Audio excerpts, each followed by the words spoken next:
আল্লাহর নবী বলেছেন, লা দীনা লিমান লা সালাতা লাহু, যার কাছে নামাজ নাই তার কাছে দ্বীন নাই। মান তারাকা সালাতান মুতাআম্মিদান ফাকাদ কাফারা, ইচ্ছে করে যে নামাজ ছেড়ে দিল সে কুফরি করলো। পাঁচ ওয়াক্ত নামাজ সঠিকভাবে আদায় করবে। নবী করিম সাল্লাল্লাহু আলাইহি ওয়াসাল্লাম তার জীবনের সর্বশেষ যে কাজটা কথাটা বলেছিলেন সেটা ছিল কি? নামাজ। ইন্তেকালের 5 দিন আগে প্রচন্ড জ্বর হলো, মাথায় যন্ত্রণা হলো, বারবার বেহুশ হয়ে পড়েন। যে রাত্রে ইন্তেকাল করবেন সেই রাত্রে সাহাবায়ে কেরাম কেউ ঘরে ফেরে নাই, সবাই কাঁদতেছে। সকলের ধারণা নবীজি খুব তাড়াতাড়ি বিদায় হয়ে যাবেন। ঘরের মধ্যে স্ত্রীরা কাঁদেন, জামাই কাঁদেন, নাতি নাতনি কাঁদেন। সব থেকে বেশি কাঁদছেন হযরতে মা ফাতিমা রাদিয়াল্লাহু তাআলা আনহা। রাসূলুল্লাহর হুশ এলো, হযরত ফাতেমার কান্না দেখে কাছে ইশারা করে ডাকলেন, কানে কানে কি যেন বললেন।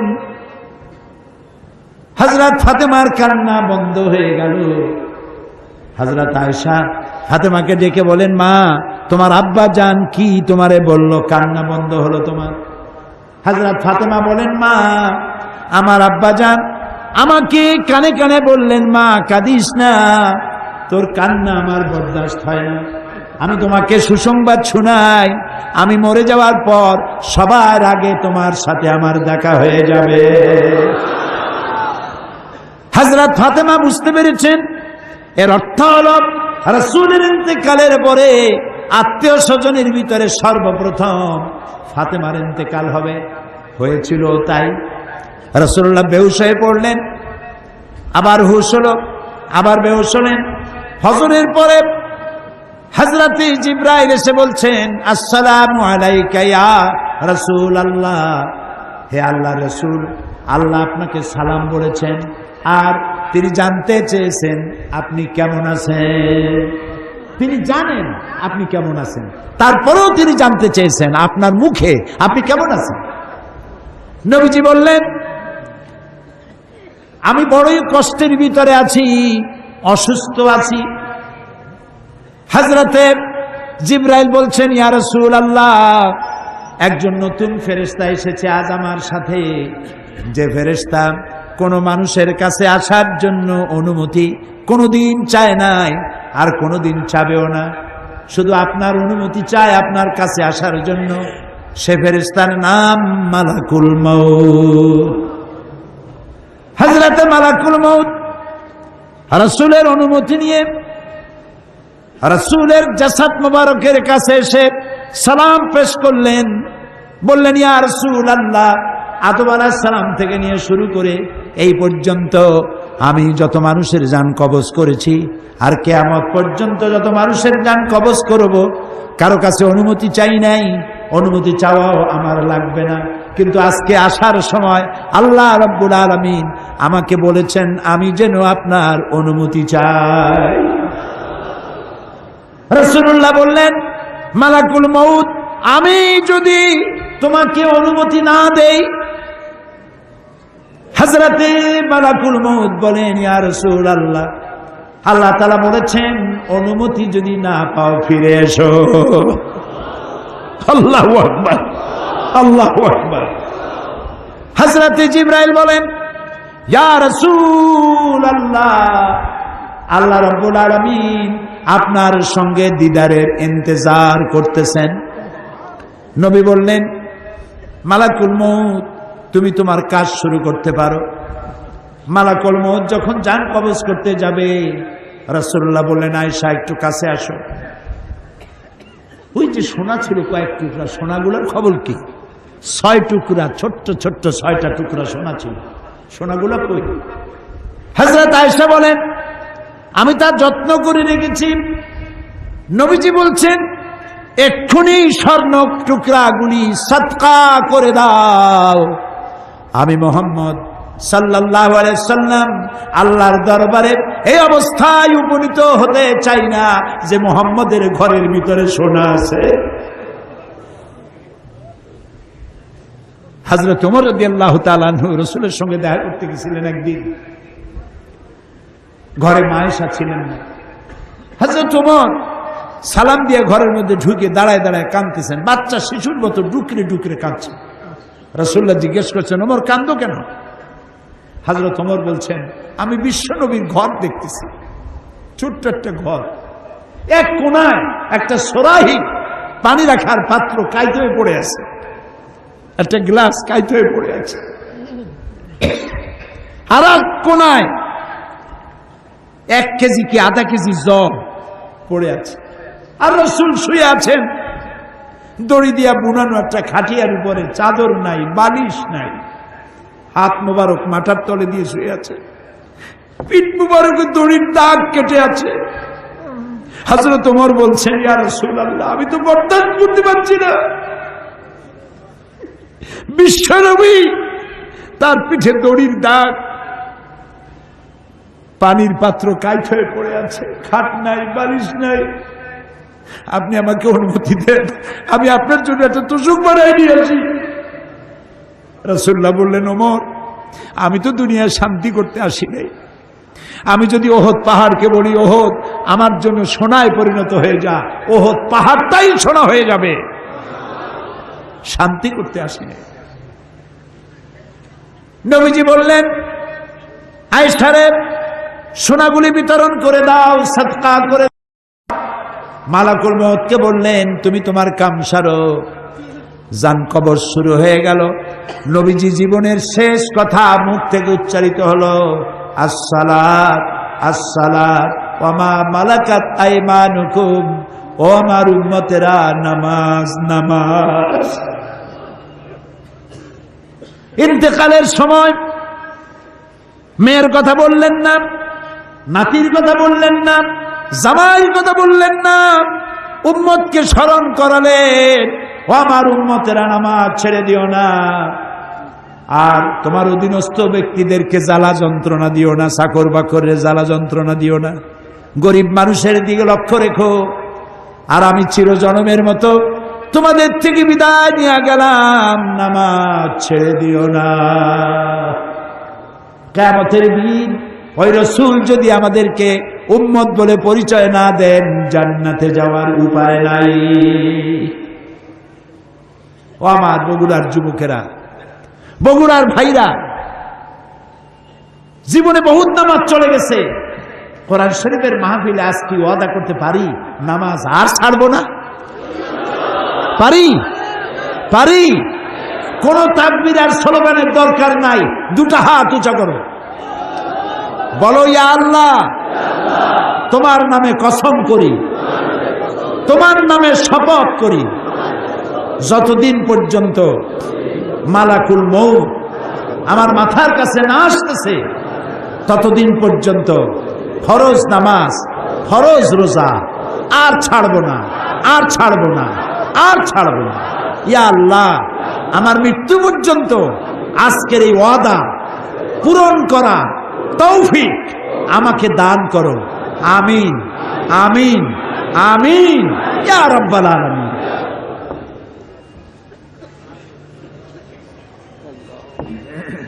প্রিয় ভাই সব,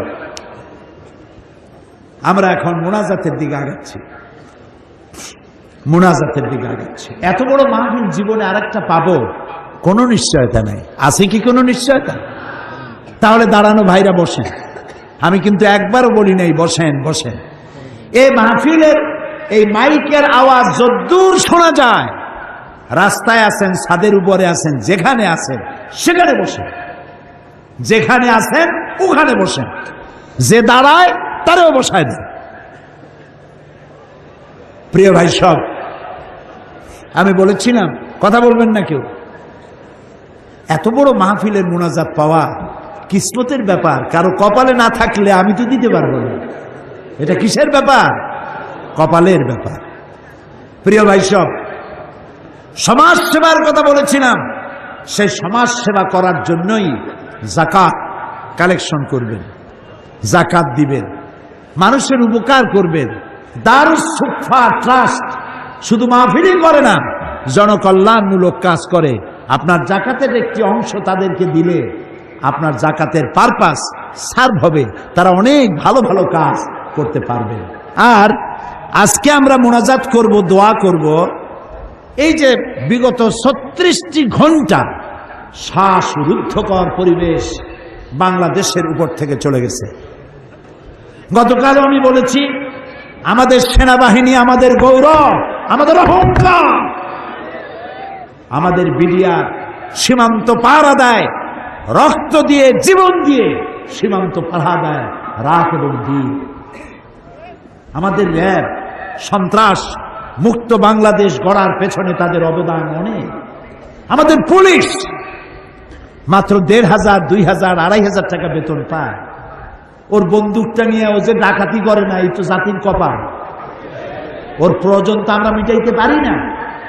এই অবস্থায় এত কম পয়সায় পুলিশের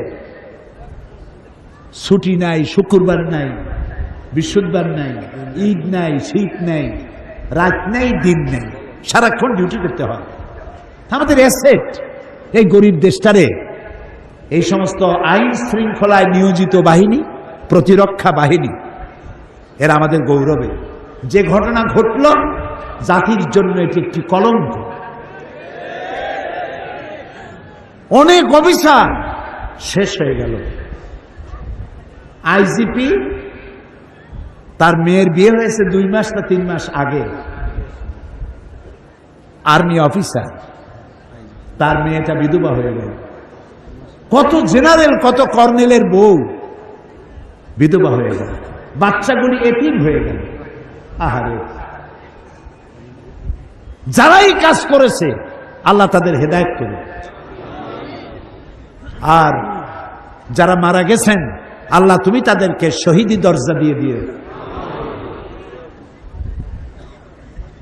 আর এদের উপরে আমরা আল্লাহর কাছে দোয়া করব, আমাদের আর্মি, আমাদের বিডিআর, আমাদের পুলিশ, আমাদের আনসার, আমাদের র্যাব, আল্লাহ যেন মায়ের পেটের ভাইয়ের মতো পরস্পর পরস্পর বাহিনীর প্রতি যেন মোহব্বত আল্লাহ পয়দা করে দেন।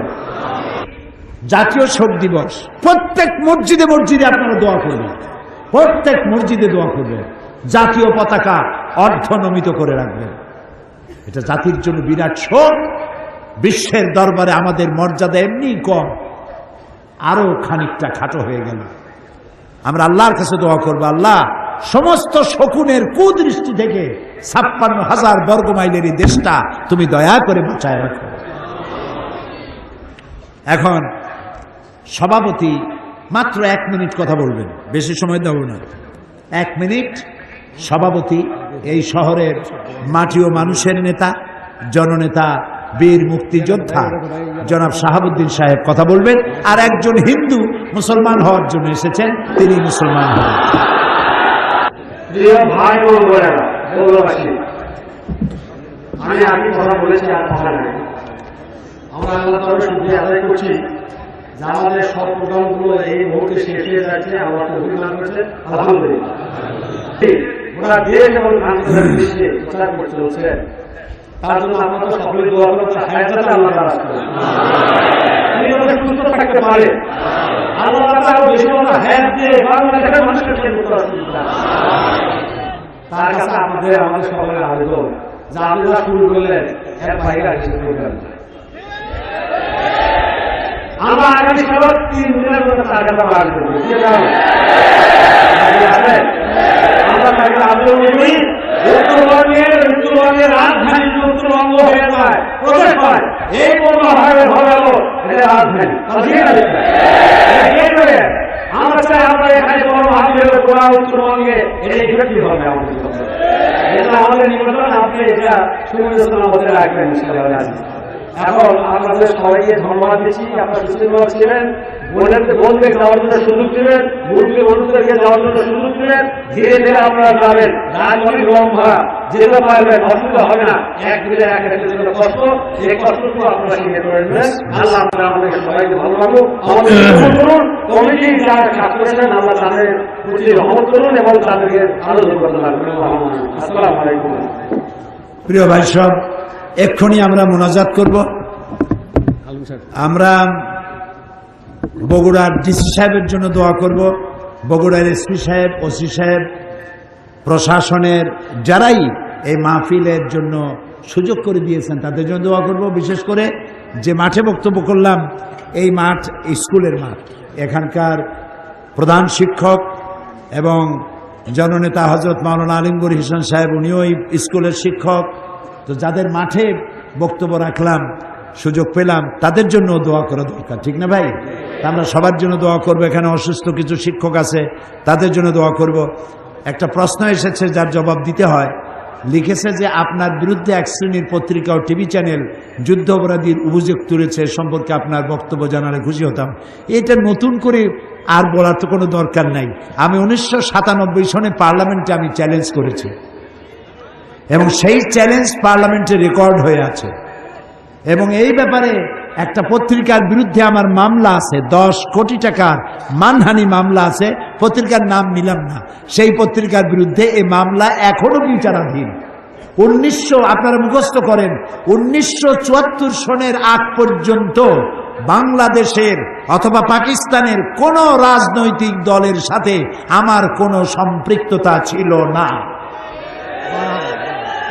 আমি কোন রাজনৈতিক দলের নেতাকর্মী ছিলাম না। আল্লাহ যে পপুলারিটি দিয়েছেন, জনপ্রিয়তা দিয়েছেন, এগুলি যারা আমার আদর্শিক প্রতিপক্ষ তাদের কলজায় জ্বালা ধরেছে। তারা আমার বিরুদ্ধে যা বলেছেন, প্রত্যেকটি বর্ণ, প্রত্যেকটি লাইন অসত্য, মিথ্যা, উদ্দেশ্য প্রণোদিত। আল্লাহুম্মা আমিন। রব্বানা যালামনা আনফুসানা ওয়া ইন লাম তাগফির লানা ওয়া তারহামনা লানাকুনান্না মিনাল খাসিরিন। সবাই পড়েন আমার সাথে, রব্বানা যালামনা আনফুসানা ওয়া ইন লাম তাগফির লানা ওয়া তারহামনা লানাকুনান্না মিনাল খাসিরিন। আবার পড়েন, রব্বানা যালামনা আনফুসানা ওয়া ইন লাম তাগফির লানা ওয়া তারহামনা লানাকুনান্না মিনাল খাসিরিন। আয় আল্লাহ তাআলা, তোমার আরশে আজিম থেকে তাকায় দেখো, বগুড়ার এই বিশাল ময়দানে জায়গা না পেয়ে রাস্তাঘাটেও হাজার হাজার লোক দাঁড়ায় গেছে। আল্লাহ, ছাদের উপরে লোক, রাস্তায় লোক, মাঠে লোক, এই লাখো জনতা ভিখারির মতো, ভিক্ষুকের মতো গোনার বোঝা মাথায় নিয়ে তোমার দরবারে হাত তুলেছি। মাবুদ গো, মেহেরবানি করে আমাদের তামাম জিন্দেগির গুনাহ খাতা মাফ করে দাও। আয় আল্লাহ রাব্বুল আলামিন, আমাদের মধ্য থেকেই যাদের মা বাপ দুনিয়া থেকে বিদায় হয়ে গেল, আল্লাহ কবরগুলিকে জান্নাতের টুকরা বানাও। রব্বুল আলামিন, আমরা যারা আব্বা হারাইছি, বাপ যার বেঁচে নাই, বেঁচে থাকলে নাম ধরে ডাকতো, আজকে তো আর কেউ নাম ধরে ডাকে না। ঘাড়ের উপরে চুমা দেয় না, কপালে চুমা দেয় না। এখন মোবাইলের যুগ, সারা দুনিয়ায় কথা বলা যায়, খবর নেওয়া যায়। বাপজান চলে গেছে, কত বছর হলো, খবর জানি না কি অবস্থায় আছে। আল্লাহ তাআলা আব্বা জানের কবরটাকে জান্নাতের টুকরা বানাও। রব্বুল আলামিন, জনম দুঃখিনী গর্ভধারিণী মা 10টা মাস পেটে ধারণ করে ডেলিভারিতে কষ্ট করেছেন, বুকের দুধ 2টা বছর পান করাইয়া পেশাব পায়খানা সাফ করে মানুষ করছে। ওই মা যার দুনিয়া থেকে বিদায় হয়ে গেল, আল্লাহ মায়ের কবরটাকে বেহেশত বানাইয়া দাও। আল্লাহ রে, একটা অক্ষর মা সারা দুনিয়ার মধু এর সাথে জড়ানো। বুকের চামড়া দিয়া মায়ের পায়ের যদি এক জোড়া জুতা বানাইয়া দিতে পারতাম, এক ফোঁটা দুধের হক আদায় হতো না বাবু। আল্লাহ, মা যার মারা গেছে কবর বেহেশত বানাও। আমাদের মা বাপ যাদের অসুস্থ বৃদ্ধ হয়ে গেছে, বিছানায় পড়ে আছে, আল্লাহ তাদেরকে কষ্ট দিও না। আল্লাহ তাআলা আমাদের বুড়া মা বাপ যারা বিছানায় পড়ে আছে, আল্লাহ তাদেরকে কষ্ট দিও না। হায়াত থাকলে সুস্থ রাখো, হায়াত না থাকলে ইমানের সাথে তোমার কাছে উঠাইয়া নিও। রব্বুল আলামিন, তামাম পৃথিবীর মুসলমানেরা আজ বড় বিপদে আছে। এত বড় বিপদ মুসলমানদের জীবনে আর হয় নাই। চোখের সামনে ইরাকটা শেষ হয়ে গেল, চোখের সামনে আফগান শেষ হয়ে গেল, চোখের সামনে ফিলিস্তিন শেষ হয়ে গেল। ফিলিস্তিনে গোলাপের পাপড়ির মতো সুন্দর চেহারা বাচ্চাগুলি ইহুদিদের গুলি খাইয়া বিদায় হয়ে গেল। মা বাবা নিহত বাচ্চা কপালের উপরে চুমা দিয়া শেষবারের মতো বিদায় দিয়া দিল। ফিলিস্তিনে এখন আর কবরেরও জায়গা নাই। আল্লাহ তাআলা, তুমি মুসলমানদের উপরে রাগ করেছ। আল্লাহ, তুমি যদি রাগ করো আমরা যাবো কই? তুমি যদি গুসা করো আমরা যাবো কই? আমাদের যদি তুমি ফালাইয়া দাও, তোমার বান্দার অভাব নাই, কিন্তু আমাদের ফালাইয়া দিলে তোমার মতো আল্লাহ পাবো কই? তুমি আমাদের আল্লাহ, তুমি আমাদের রব, তুমি আমাদের মুনিব, তুমি আমাদের খালেক, তুমি আমাদের রাজ্জাক। বাচ্চা অপরাধ করে, মা বাবা যখন দেখে বাচ্চা কান্দে ক্ষমা করে দেয়। আমরা বাচ্চার মতো পরিণত বয়সেও জীবনের দুর্বলতম মুহূর্তে অনেক গুণাগুলি ফেলেছি বাবু। সেই গুণাগুলি কেউ দেখে নাই, তুমি দেখেছো বাবু। কিয়ামতে লক্ষ কোটি মানুষের সামনে আমাদের গোপন গুণাগুলি প্রকাশ করে দিয়ে আমাদেরকে লজ্জা দিও না বাবু। আল্লাহ তাআলা, 3000 বছর ধরে তুমি জাহান্নামের আগুনকে উত্তপ্ত করেছ। রক্ত মাংসের শরীর নিয়ে দোজখের আগুনে জ্বলতে পারবো না। জাহান্নামের আগুন আমাদের জন্য হারাম করে দাও। মাবুদ, তুমি একটু তাকায় দেখো তো, আমাদের প্রত্যেকের চোখে পানি, আমাদের গাল বেয়ে পানি পড়তেছে, তাকায় দেখো বাবু। আমাদের হাত তো কোনো রাজা বাদশার কাছে পাতি নেই। বিশাল আকাশের মালিক, জমিনের মালিকের কাছে দুহাত পেতেছি, ভিক্ষার হাত। ফেরত দিও না বাবু, ফিরাইয়া দিও না। কান্দো ভাইরা, কান্দো। আর কান্দবা কবে? আল্লাহ তাআলা রহমতকে তুমি দয়াকে 100 ভাগ করছো। 1 ভাগ দিছো সারা দুনিয়ায়, 99 ভাগ তোমার কাছে। তুমি বলেছো, কুল ইয়া ইবাদিয়াল্লাযীনা আসরাফু আলা আনফুসিহিম লা তাকনাতু মির রাহমাতিল্লাহ। আমরাও তোমার রহমত থেকে মায়ুস হব না মাবুদ। তুমি বলেছো, ইন্নাল্লাহা ইয়াগফিরুয যুনুবা জামিআ। আমরা সব গুনার জন্য ক্ষমা চাই, আল্লাহ আমাদেরকে মাফ করে দাও। আল্লাহ গো, তুমি তাকায় দেখো কত যুবক। এই যুবক কিন্তু সিনেমায় যাওয়ার কথা, এগুলো তো পাপ কাজে যাওয়ার কথা। এই যুবকগুলি কোরআন শুনতে আসছে। আল্লাহ, যুবকেরা যত গুনাহ করছে ওদের পক্ষ থেকে আমরা মাপ চাই, সব যুবক মাফ করে দাও। এই সোনার টুকরা যুবকগুলির আল্লাহ তুমি নামাজি বানাও, চরিত্রবান বানাও, নেশাখোর থেকে বাঁচাও, জুয়া থেকে বাঁচাও। আল্লাহ, আমাদের বিবি বাল বাচ্চা যা তুমি দান করেছো সবগুলিকে দিনদার বানাও, ইমানদার বানাও, নামাজি বানাও, পরহেজগার বানাও। আল্লাহ, আমাদের দেশে আর্মি বিডিআরে যে সংঘর্ষ লেগে যতগুলি প্রাণহানি হয়ে গেল, আল্লাহ যারা বিদায় হয়ে গেল ওদের বেহেশত দিয়ে দিও। যারা মারলো তাদেরকে সহি সমঝ দাও, তাদের বুঝ দাও, কত বড় খারাপ কাজ করছে তা বুঝবার তৌফিক দাও। আল্লাহ তাআলা, যে সব বউগুলি বিধবা হয়ে গেল, যেসব মা বাপ সন্তান হারালো, যেসব সন্তানগুলি বাপ হারালো, আল্লাহ তাআলা তুমি সেই সব মানুষগুলিকে ধৈর্য ধরার তৌফিক দিয়ে দাও। আল্লাহ তাআলা আমাদের দোয়া কবুল করো। আল্লাহ তাআলা আল্লাহুম্মা ইন্না আসআলুকা বিআন্নাকা আনতাল্লাহ লা ইলাহা ইল্লা আনতা আল আহাদু আস সামাদু আল্লাযী লাম ইয়ালিদ ওয়া লাম ইউলাদ ওয়া লাম ইয়াকুল লাহু কুফুয়ান আহাদ। আমি কয়েকটা সেকেন্ড আপনাদের জন্য ছেড়ে দিলাম।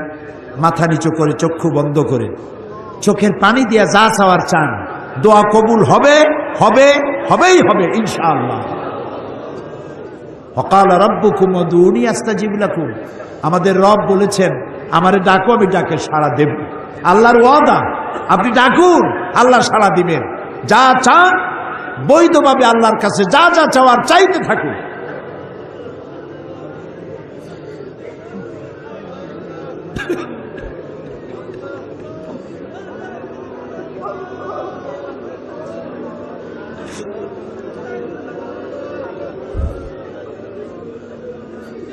আয় আল্লাহ, তুমি আলিমুম বিজাতিস সুদূর, তুমি আলিমুম বিজাতিস সুদূর।